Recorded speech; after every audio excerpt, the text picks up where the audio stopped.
Wiper leader Kalonzo Musyoka has been picked to lead the Azimio la Umoja One Kenya team in the impending talks with the Kenya Kwanza alliance.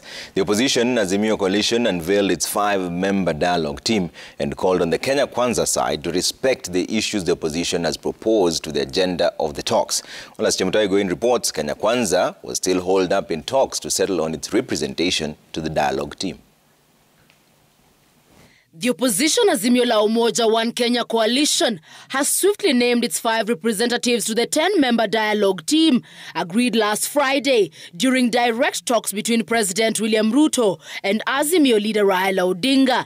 The 10-member team comprises the leader of majority, the leader of minority, 2 members of parliament from the Kenya Kwanza alliance, and 2 members of parliament from the Azimio la Umoja coalition. 2 sides will then each pick 2 representatives who will not be from parliament. For the 2 slots reserved for non-members of parliament, the Azimio coalition has picked Wiper leader Kalonzo Musyoka and DAP Kenya leader Eugene Wamalwa, with Kalonzo assuming the role of overall lead of the 5-member Azimio negotiating team.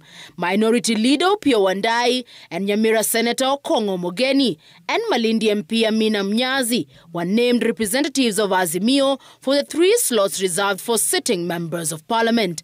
The governing Kenya Kwanza alliance is yet to name its team of 5, with National Assembly Majority Leader Kimani Ichung'wah saying the alliance was still consulting on its representation for the dialogue. In the statement unveiling its team, the Azimio coalition said each side should be allowed to raise whatever issues it deems fit, a position challenged by Kenya Kwanza House Majority Chief Kimani Ichung'wah.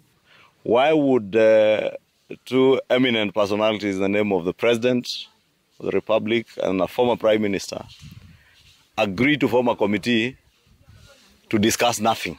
Our colleagues in Azimio know that those 5 issues are agreed on. The question of the cost of living is not to say it was not discussed. It was discussed. And it was agreed it is a work of any government, any administration, anywhere in the world to deal with issues of the cost of living and issues that are of concern to the people. It is also the duty and responsibility of any opposition or any minority party within any democracy to criticize, to offer alternatives, but it is not their work to force a government to implement their manifesto.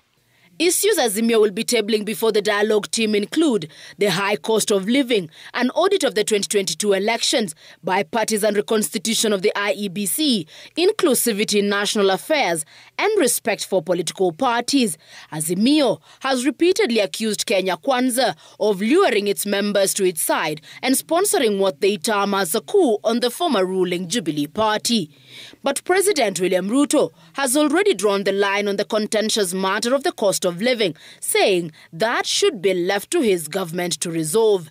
We are already implementing the programs that will deal with the cost of living. I don't know why you cannot see. In your own backyard, fertilizer is now going to sell from next week as 2,500. In your own backyard, farmers are doing a great job, and God has blessed us with rain. We have a whole program. What you are recommending, all these violence and demonstrations and everything you are doing, will not in any way contribute in any manner towards solving the challenge of the cost of living. Azimio leader Raila Odinga, on the other hand, is keen on pushing the cost of living to the agenda, considering the opposition made the rising cost a central item of its recent anti-government protests. Odinga is also fighting back claims that the opposition is calculating to be included in government, arguing instead that Azimio will press for inclusivity in government jobs and services. They don't want they have the loaf. The other times I talk about Nusumukati, we don't want any part in this government. We say that very clearly. But we say that people who voted for Azimio are Kenyans. They are entitled to opportunities in the country. The political temperatures have seemingly been cooling down since the secret face-to-face talks between the president and the opposition leader. But all signs point at heated preliminaries as the Kenya Kwanza Alliance and the Azimio la Umoja One Kenya coalition push and shove over the yet-to-be harmonized agenda of the dialogue. Chemutai Goin, Citizen TV.